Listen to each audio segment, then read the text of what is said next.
Andito tayo ngayon sa lugar na napakadaming pwedeng pag-food tripan. Isa na nga ay ang Hungarian Overload Sandwich ni Neneng B. At dito na nga ang bagong pwesto nila. Manong ulam. Meron din tayong titikman na pizza na pangmasa ang lasa. Xiaolongbao na pumuputok. Burger na may 100% pure meat na gawa sa beef at pork. Meron din Korean street food at madami pang iba, kaya tara, kain na tayo!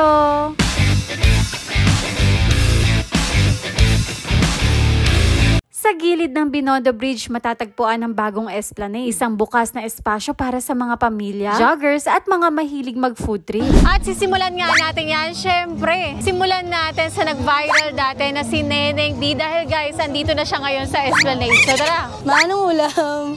Meron na po pala kaming bagong pwesto sa may Binondo Bridge, Intramuros, Esplanade. Dito lang po. Meron po kaming siomai, meron pong palamig, may Hungarian pa rin po. Pinaka-bestseller pa rin po sa amin yung Hungarian po. Hi, Manong Ulam. Kumain na kayo dito. Mag-empty na po kayo sa lahat ng stall dito. Open po kami ng 3 p.m. hanggang 12 a.m. Meron din po pala kami sa may Quiapo, sa may R. Hidalgo po. Kung sakaling gusto nyo po rin pumunta. Or dito po. Pero dito po kami madalas sa may Intramuros po. Dito po yung pinaka-main.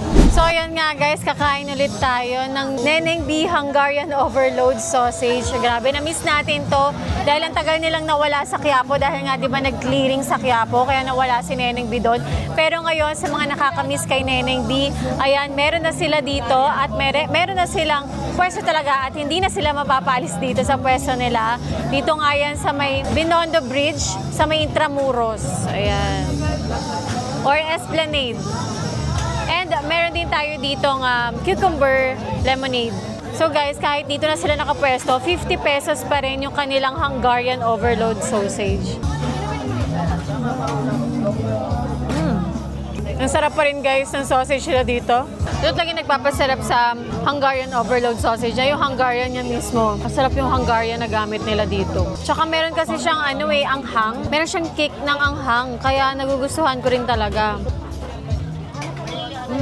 Tapos dahil sa overload niya na cheese on top, nagbabalance yung alat niya, yung tamis ng ketchup, tsaka yung spicy ng sausage. Okay, ito pag napapadaan ka lang, tapos gutom ka na, on the go, diba? Tsaka ang bilis ang service nito. Kapag gutom ka na, mabilis mo makakain kasi meron na agad na available.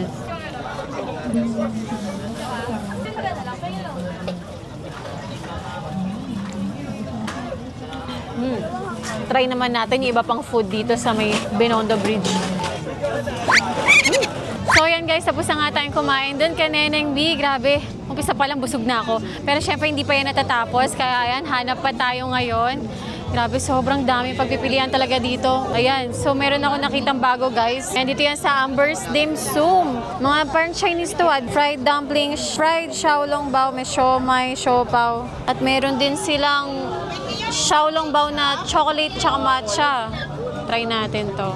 Kuya, magkano yung xiaolongbao nyo? 150 po. 4 na piraso po, 150 na. 4 na piraso, 150 pesos. Oh, sige nga, order nga ako. So yan guys, second stop naman natin. Ito nga at may nakita nga tayo na xiaolongbao dito. Xiaolongbao chocolate to, so yung matcha niluluto pa. So unahin na natin dito sa chocolate xiaolongbao nila na 4 pieces, 150 pesos. Yan, chocolate xiaolongbao muna tayo guys.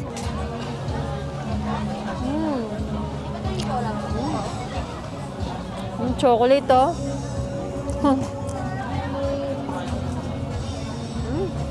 Chocolate na chocolate. Try mo lang. So ito na nga guys, yung chocolate xiaolongbao. Sarap.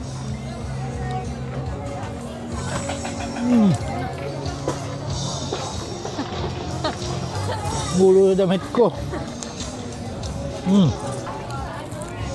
Mas okay ito dito ba? Talsik. Kaya hindi ganun kainit. Solid. Subo mo ng buo. May ano ka.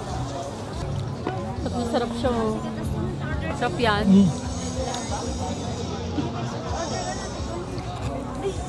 Hapa. So ayan guys, ito na nga yung matcha. Mainit-init pa, tumuusok-usok pa. Subo daw agad, sabi ni ate. Gusto ata ako mapasa ni ate. Yan. So ito guys, 150 pesos din ang 4 pieces ng matcha xiaolongbao. Ayan, matcha xiaolongbao. Try natin. Oof, Kinakabahan ako. Kinakabahan ako sa init niya.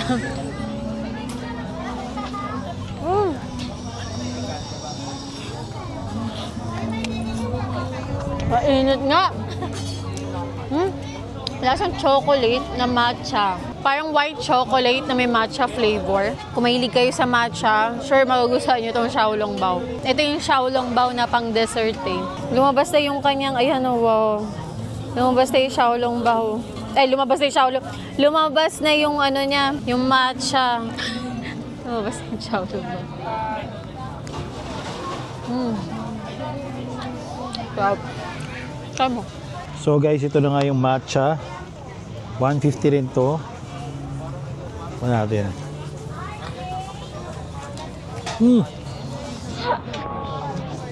Gabi yun. Parang tumansik lahat. Wala akong nalasahan. May lasa namang matcha. Apa nga?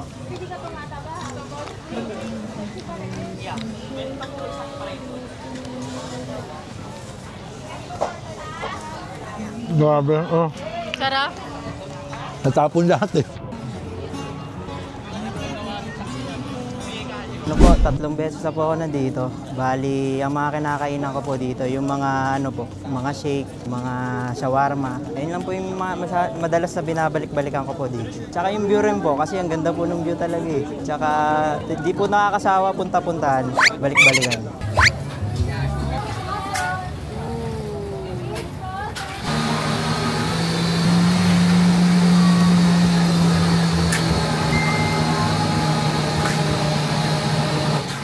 So ayan guys, next naman itong Patrick's Pizza. So ito katabi lang to, magkakatabi lang to yung mga pinagkakain namin ngayon. Syempre hindi na kami lumayo-layo, di ba? Kung ano na lang makita namin na mukhang masarap. So ayan, napa-order nga ako nitong pepperoni pizza nila. Mura lang din to. Kano to? 130 pesos.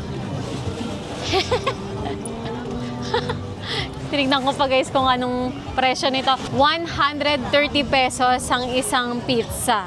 O di ba? Murang-mura. So kung kasama niyo yung mga kaibigan niyo kumain dito, mag-food trip, ayan, no, meron sila dito mga food na good for sharing tulad ditong pizza.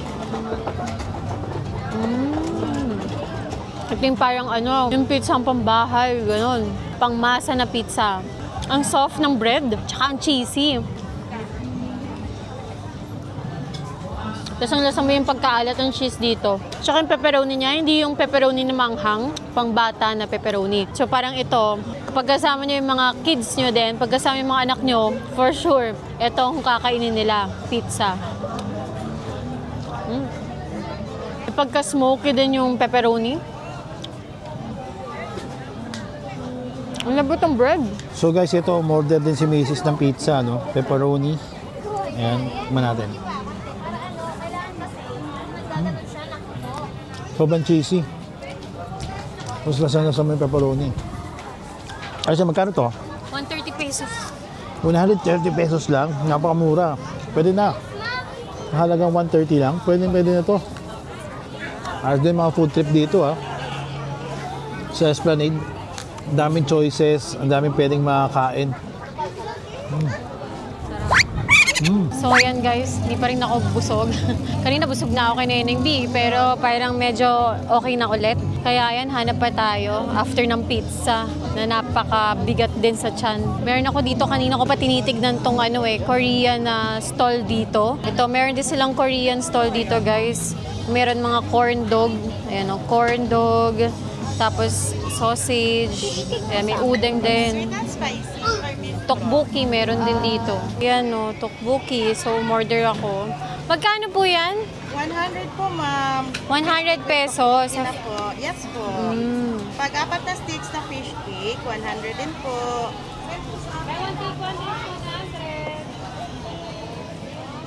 Grabe. Ay. So, yan nga guys. Meron tayo ditong odeng.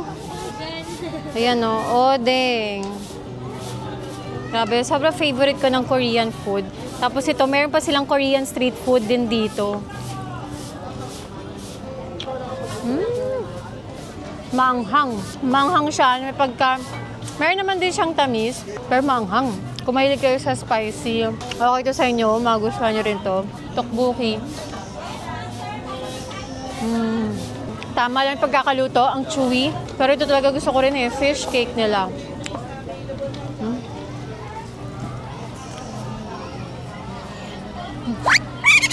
So ayan guys, sobrang haba talaga dito. Napakadaming pwedeng kainan talaga dito sa Esplanade. Sobrang haba. Umabot na kami ng dulo. At dito nga sa dulo, meron kayong makakain na burger. Ayan. Burger kasake. Try natin yung burger nila. Ate, magkano yung burger nyo dito? Yung burger namin, ma'am, buy one, take one. Dalawa po. 150 lang po siya. Big patty na po. Beef tsaka pork. Minsan po may chicken din. Homemade na homemade po siya. So yan guys, tikman na natin tong burger kasake na burger. Inspired ata to by Malupiton eh. Ayan o, ang laki ng burger nila. 100% pure meat daw itong burger nila. Grabe yung lettuce sila oh. Hindi tinipid sa lettuce.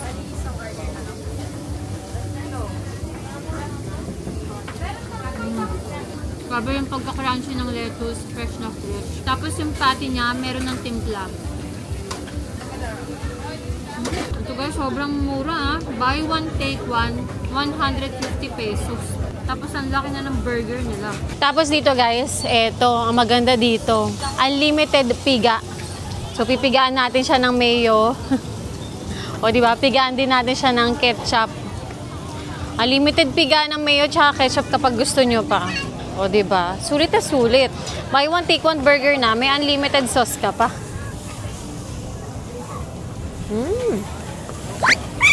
So ayan guys, grabe, nabusog ako. Ikaw ba nabusog ka? Oh, okay pala pang date dito ng ganda ng ambience. Oo, ang ganda ng ambience. Napaka-romantic. Kaya pala may mga nakita kami mga couple din dito. Mga nag-holding hands while walking. Dito lang sila dyan, sa Metulay dyan. To, ano ba tawag dyan? Basta... Pasig River yan. Oh, ito. Meron parang pwedeng umupo dyan, pwedeng tumambay kasi napakalinis. Sobrang linis, wala kang makikitang kalat talaga dito. Kaya sobrang okay mag-food trip. Tsaka sobrang aliwalas. Grabe, hindi ako pinagpawisan kahit ang layo na nilakad namin. Oh, maganda dito, pwede may mga nakikita akong mga nagja-jogging, nagbabike. Yun nga, isa pa yun. Pagkatapos food trip. Yun nga, tapos meron din pala sila dito mga tables and chairs kapag gusto nyong kumain naman ng maayos, di ba? May pwede kayong pwesto para kumain. Ayun, so yun lang guys, again, dito yan sa may... Esplanade. Dito sa may Intramuros. Yun. So, kung gusto nyo pumunta lang kayo at madami talaga kayong pwedeng makainan dito. So, yun lang guys. Thanks guys again for watching. At kung hindi ka pa nakapag-subscribe, please subscribe to my channel. Sa akin yan, ha? Yes, Manuel Olaso. So, thanks guys again for watching. I'll see you guys again. Bye!